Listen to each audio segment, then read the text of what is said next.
బుద్ధి చెప్పడానికి సిద్ధంగా ఉన్నారు. Right, okay. శ్రీకాంత్ గౌడ్ గారు నమస్తే. ఓకే, మరి తెలంగాణ జాగృతికి ఒక అవకాశం వచ్చింది. మున్సిపల్ ఎన్నికలకు సంబంధించిన నగారా మోగింది. సో రేపటి నుంచే నామినేషన్లు. మరి ఇక జాగృతి పార్టీ సిద్ధంగా ఉందా మున్సిపల్ ఎన్నికల్లో పోటీ చేయడానికి? అఫ్కోర్స్ ఇంకా రాజకీయ పార్టీని మీరు ఆవిర్భవించలేదు. సో ఆల్ ఇండియా ఫార్వర్డ్ బ్లాక్తో కలిసి పోటీ చేస్తున్నారు. అది కూడా తెలంగాణ ఉద్యమకారులకు టికెట్లు ఇప్పించి గెలిపించాలనే ఆలోచన ఉంది. ఇది నిజమేనా? దాంట్లో మరి ఏ మేరకు జాగృతి దూసుకెళ్తుంది మున్సిపల్ ఎన్నికల్లో? ఇది ఒక రెఫరెండంగా భావించవచ్చు. ఎందుకంటే సుమారు 52 లక్షల మందికి పైగా ఓటర్లు తమ ఓటు హక్కును వినియోగించుకోబోతున్నారు. సో పట్టణ ఓటర్ల అభిప్రాయం మాత్రం ఖచ్చితంగా అన్ని రాజకీయ పార్టీలకు రెఫరెండం అనడంలో ఎలాంటి సందేహం లేదు. సో మీరేం చెప్తారు? అన్న, ముందుగా ప్యానెల్లో ఉన్నటువంటి కో ప్యానలిస్టులు అందరికీ కూడా తెలంగాణ ఉద్యమాభినందన తెలియజేస్తున్నా. 99 ప్రేక్షకులకు కూడా తెలంగాణ ఉద్యమాభినందన తెలియజేస్తూ, ముందుగా ఏదైతే ఈ యొక్క మున్సిపల్ ఎలక్షన్స్ అనేటువంటి నోటిఫికేషన్ వచ్చిందో, ఈ నోటిఫికేషన్ అంతా కూడా ఏంటంటే మనం ప్రజా సమస్యలను కేంద్ర బిందువుగా తీసుకొని మన యొక్క సమస్యలను ఎజెండాగా తీసుకొని ముందుకు పోల్చినటువంటి అవసరం ఉన్నది. ముఖ్యంగా ఏంటి, ప్రజలకు ఉండబడేటువంటి మౌలిక వసతులు ఏవైతున్నాయో ఈ మౌలిక వసతుల కల్పన దిశగా ఏ ఒక్క పార్టీ అయినా ఆలోచన చేయాల్సినటువంటి అవసరం ఉన్నది. మా పాత బర్రె ఉన్నప్పుడు పలిగిపోయిన బుడ్డెడు పాలిచ్చిందని చెప్పేసి పాత ముచ్చట్లు చెప్పుకుంటూ పోతే ఇలా ప్రజలు ఓట్లేసేటువంటి పరిస్థితి లేదు. ప్రజలకు ఆ మౌలిక వసతులు అందితే తప్పితే ఈ రోజు ఏ పార్టీలు నమ్మేటువంటి పరిస్థితుల్లో లేరు. రాజకీయాలంటేనే భయపడేటువంటి పరిస్థితులలో ఇలా ప్రజానీకం అంతా కూడా ఉన్నారు. దరిదాపుగా ఈ 2.5 సంవత్సరాల ఈ యొక్క కాంగ్రెస్ పాలనలో ప్రజాస్వామ్యంలో ఉన్నటువంటి మొత్తం ప్రజలందరూ కూడా వాళ్ళ యొక్క సమస్యలు చెప్పుకోలేక మొత్తం విధ్వంసానికి గురైపోయారు. ఒకరోజు వాళ్ళ కొనుగోలు శక్తిని కూడా ఇలా కాంగ్రెస్ పార్టీ అనేటువంటిది హరించింది అనేటువంటి విషయం ఇలా ఈ సందర్భంగా చెప్పదలుచుకున్నా. కార్పొరేషన్ లో పెరిగిపోయి ఉన్నటువంటి సమస్యలు ఏముంటాయన్నా, ఏ కార్పొరేషన్ లో పోయినా ఏ మున్సిపాలిటీలలో పోయినా ఉన్నటువంటి సమస్యలను కూడా పారిశుద్ధ్యం అనేటువంటి కంప్లీట్ శూన్యంగా ఉన్నది.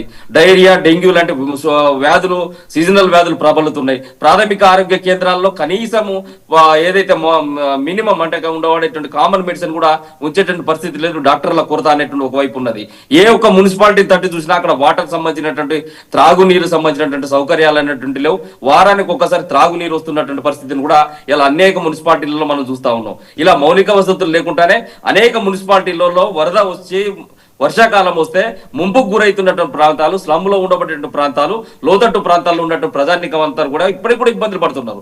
ఎక్కడైతే సమస్యలు ఉన్నాయో ఆ సమస్యలు ఎక్కడైతే కేంద్రీకృతమై ఉన్నాయో వాటి దిశగా రాజకీయాలు జరగాలనేటువంటి తెలంగాణ జాగృతి కోరుకుంటా ఉంది. ఇలా కాంగ్రెస్ పార్టీ ఇన్సేపు కౌశిక్ చరణ్ గారు చెప్తూ అనేక రకాలైనటువంటి అంశాలు చెప్పుకుంటూ వచ్చింది. నేనేమంటున్నా, కాంగ్రెస్ పార్టీ ఈ 2 సంవత్సరాలలో ఏం చేసింది?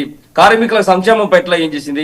ఆటో కార్మికులకు అభ్యాస్తం పేరు మీద 12,000 రూపాయలు ఇస్తామన్నారు కదా, వాళ్ళ బతుకు చిత్రాన్ని మొత్తం కూడా విధ్వంసం చేసినటువంటి పార్టీ ఇలా కాంగ్రెస్ పార్టీ. ఆ కుటుంబాలందరూ కూడా మున్సిపల్ సంబంధించినటువంటి నగరాలనే బ్రతుకుతున్నారు. ఆ కుటుంబాలందరూ వాళ్ళందరూ కూడా ఇలా రోడ్లో పడేటువంటి పరిస్థితి ఉన్నది. ఇలా అవుట్ సోర్సింగ్ ఎంప్లాయీస్ మున్సిపాలిటీలో కానీ, పారిశుద్ధ్య కార్మికులలో కానీ, ఇతరత్ర అనేక రంగాల్లో దాదాపుగా 58 ప్రభుత్వ రంగాలలో పనిచేస్తా ఉన్నారు. ఆ అవుట్ సోర్సింగ్ ఉద్యోగులకు 2012-11 సంవత్సరంలో రిక్రూట్ అయినటువంటి ఉద్యోగులకు కూడా జీవో నెంబర్ 16 అమలు చేస్తున్నటువంటి ఈ కాంగ్రెస్ పార్టీ దరిదాపుగా 9 నెలల నుంచి కూడా జీతాలు ఇవ్వనేటువంటి పరిస్థితి.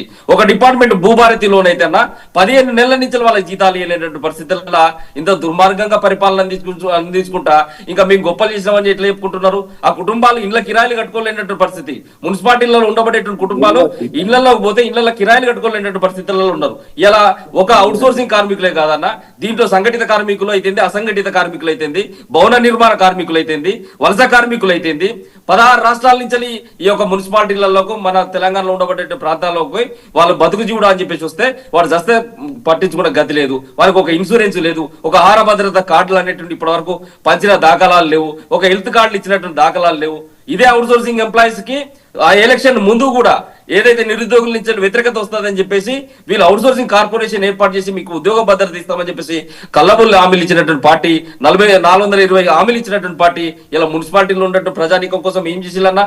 అక్రమ కట్టడాలను హరించిల్లా? ఎవరైతే పెట్టుబడిదారులు ఉన్నారో, ఎవరైతే పెద్ద మనుషులు ఉన్నారో వాళ్ళకు ఒత్తాసు పలికిళ్ళు, డబ్బు సంచులు మోసిళ్ళు, మూటలు మోసిళ్ళు, హైడ్రాల పేర్లతో తప్పితే మున్సిపాలిటీలో ఎవరికి మీరు న్యాయం చేసిల్లో ఈ సందర్భంగా చెప్పాల్సినటువంటి అవసరం ఉన్నది. ముఖ్యంగా ఎక్కడ కూడా జీవన విధానాలు కానీ వాళ్ళ జీవన ప్రమాణాలు కానీ ఎక్కడ కూడా పెరిగినటువంటి పరిస్థితి కనపడతలే. అన్న, నేను ఒక సందర్భం చెప్తున్నా, నా బిడ్డ పెళ్ళే ఉన్నది, నేను అత్యవసర పరిస్థితుల్లో నేను భూమి అమ్ముకోవాలి, నాది రిజిస్టర్డ్ భూమి, పట్టా భూమి అయినప్పుడు కూడా ఇయాటి వరకు భూభారతిని సవరించలేకపోయిళ్ళు, భూభారతిని తీసుకొచ్చి దాన్ని ఇంతవరకు ఇంప్లిమెంట్ చేయలేక ఏలేక పేర్లు ఐజీఆర్ఎస్ సైట్ అనేటువంటి ఇప్పటి వరకు ఓపెన్ కావట్లేదు. ఇలా అనేక మంది బిడ్డలు, రైతు బిడ్డలు కూడా ఉన్న భూమిని ఆపదకు అమ్ముకుంటే కూడా పాస్ పుస్తకాలు ఇచ్చేటువంటి దిక్కులు లేనటువంటి పరిస్థితులలో దయనీయంగా పరిపాలిస్తున్నటువంటి కాంగ్రెస్ పార్టీ ఇవాళ ప్రజల కొనుగోలు శక్తిని హరించినటువంటి పార్టీ. మున్సిపాలిటీలో పోయి మేము గెలుస్తామని చెప్పేసి ఇక్కడ ఇంత అక్కడ ఇంత అని చెప్పేసి ఏదో లెక్కలు చిట్టాలు చెప్పినంత మాత్రాన ఇలా ప్రజలు నమ్మేటువంటి పరిస్థితి లేదు. ఇలా ఒకటే చెప్తున్నా, ఇవాళ బీసీలకు సంబంధించినటువంటి 42% వాటా కామారెడ్డి డిక్లరేషన్ ద్వారా ఇక్కడ ఉన్నటువంటి బీసీల బిడ్డల ఓట్లను 58% ఓట్లను దండుకొని మా బీసీ బిడ్డల ఓట్లతో అధికారంలోకి వచ్చినట్టు కాంగ్రెస్ పార్టీ. గ్రామ పంచాయతీ ఎలక్షన్ల స్థానిక సంస్థలలో మీరు ఇయ్యలేక పేర్లు. మరి మీరు ఈ ప్రాంతం నుంచి 8 మంది ఎంపీలు గెలిచారు కదా, ఈ 8 మంది ఎంపీలు రాహుల్ గాంధీని పట్టుకొని పోయి మీరు ఏ ఒక్క రోజు ఇక్కడి నుంచి అఖిలపక్షాన్ని పట్టుకపోయి కేంద్ర ప్రభుత్వం పైన ఎందుకు ప్రెజర్ పెట్టట్లేరు? ఇప్పటివరకు పెట్టిల్లా? ఒక రోజు ఆర్డినెన్స్ అంటారు, ఒక రోజు ఒక జీవో అంటారు, రోజుకొక మాట అంటారు. మీకు తెలియదా? ఇదే కాంగ్రెస్ పార్టీ కేఈ కృష్ణమూర్తి సంబంధించి వర్సెస్ కర్ణాటక కేసులో గానీ, ఇందిరా సహాని కేసులో గానీ ఇది చట్టబద్ధంగా అమలు కాదు అనేటువంటి విషయం మీకు తెలుసు కదా, రాజ్యాంగ సవరణ జరగాలన్న విషయం మీకు తెలుసు కదా. మరి ఇవన్నీ కూడా తెలిసి ప్రజలకు ఇలా ముంచేటువంటి కార్యక్రమం ఇలా కాంగ్రెస్ పార్టీ చేస్తుంది. ఇలాంటి వరకన్నా 108లో పనిచేస్తున్న వర్కర్లకు, 104లో పనిచేస్తున్న వర్కర్లకు జీతాలు లేనటువంటి పరిస్థితి, ఆ కుటుంబాలు దసరా వస్తే పండగ చేసుకోలేని పరిస్థితి, పిల్లలకు ఫీజులు కట్టలేనటువంటి పరిస్థితి. ఇంత దయనీయంగా మున్సిపాలిటీలో జీవన విధానాలను పెట్టుకొని మీరు ఏ ముఖం పెట్టుకొని పోయి ఓట్లు అడుగుతారు? కాబట్టి మేమేమంటున్నాము, తెలంగాణ జాగృతి మాకు ప్రత్యక్షంగా ఈ రోజు మాకు ఎలక్షన్ గుర్తింపు అనేటువంటిది ఇంకా రాలే. పార్టీగా నిర్మాణం చెందుతాం, టెక్నికల్ వర్క్ అనేటువంటి జరుగుతా ఉంది. కానీ అనేక మంది కూడా ఒక సెక్యులర్ భావాలతో కవితకు ప్రయాణిస్తుంది. ఎందుకంటే బీజేపీ లాంటి మతశాంతివాద పార్టీల వైపు పోయే పరిస్థితి లేదు, మైనార్టీలను తుడిచిపెట్టుకుపోవాలనేటువంటి విధానంతో బీజేపీ పనిచేస్తుంది. కాంగ్రెస్ పార్టీ ఈ 6 గ్యారెంటీలు 420 హామీలతోని ఈ ప్రజలను మోసం చేసింది. కాబట్టి ఈ 2 పార్టీలు కూడా మాకు వ్యతిరేకమే. బీఆర్ఎస్ పార్టీ కూడా ఉద్యమకారులను మొత్తం కూడా తొక్కి పట్టింది. ఎప్పటి వరకు ఏ ఒక్క ఉద్యమకారుని జీవితంలో ఇంట్లోకి పోతే రకరకాల గోసలు ఉన్నాయి, ఆ గోసలన్నింటినీ కూడా ఇలా ఉద్యమకారులు మొత్తం కూడా చెప్పుకుంటున్నారు. 2001 నుంచి జెండా గద్దలు కట్టేటువంటి ప్రతి ఒక్క బిడ్డ కూడా నిర్వీర్యానికి గురయ్యిల్లు. మీరు వలసల ద్వారా ఎవరినైతే పెంచి పోషించిందో ఆ యొక్క ఉద్యమ ద్రోహులైనటువంటి నాయకులను తీసుకుంటే ఆ నాయకుల కింద పని చేయలేక ఆత్మగౌరవాన్ని చంపుకున్నటువంటి బిడ్డలందరూ కూడా తెలంగాణ జాగృతిని ఇలా సంప్రదిస్తారన్న. ఇలా ఉద్యమకారులు, బీసీ వాదులు, మేధావులు వీళ్ళందరూ మమ్మల్ని సంప్రదిస్తూ ఇలా ఏ ప్రధాన పార్టీ దగ్గరికి పోయినా నీకడ 50 లక్షలు ఉన్నాయా డిపాజిట్ చూపెట్టు, నీ దగ్గర ₹1 కోటి ఉన్నాయా డిపాజిట్ చూపెట్టు, అకౌంట్ లో చూపెడితే నీకు బీఫామ్ ఇస్తాం అనేటువంటి పరిస్థితి. కాబట్టి ఒక క్లీన్ పాలిటిక్స్ జరగాలి.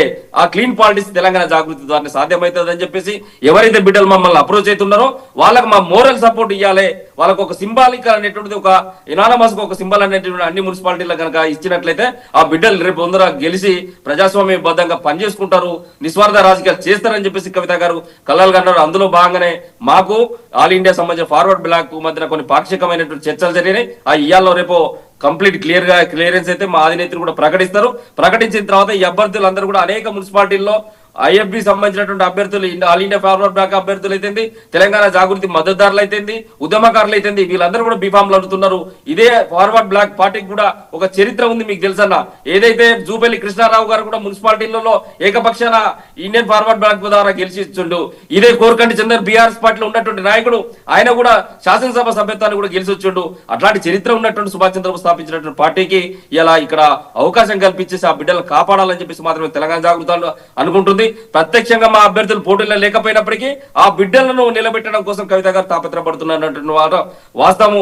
ఈ సందర్భంగా కొన్ని మున్సిపాలిటీలో కూడా మేము ఆ జెండాను కూడా ఎగరేయబోతున్నాం, చైర్మన్ అభ్యర్థులను కూడా గెలిపించుకోబోతున్నాం, కొన్ని మున్సిపాలిటీ పీఠాలను కూడా మేము కైవసం చేసుకోబోతున్నాం అనే విషయాన్ని కూడా ఈ సందర్భంగా తెలియజేస్తాను. Right, thank you Srikanth Goud garu. ఒకసారి అంబటి జోజిరెడ్డి గారితో మాట్లాడదాం. ఆయన all India forward block Telangana రాష్ట్ర కన్వీనర్.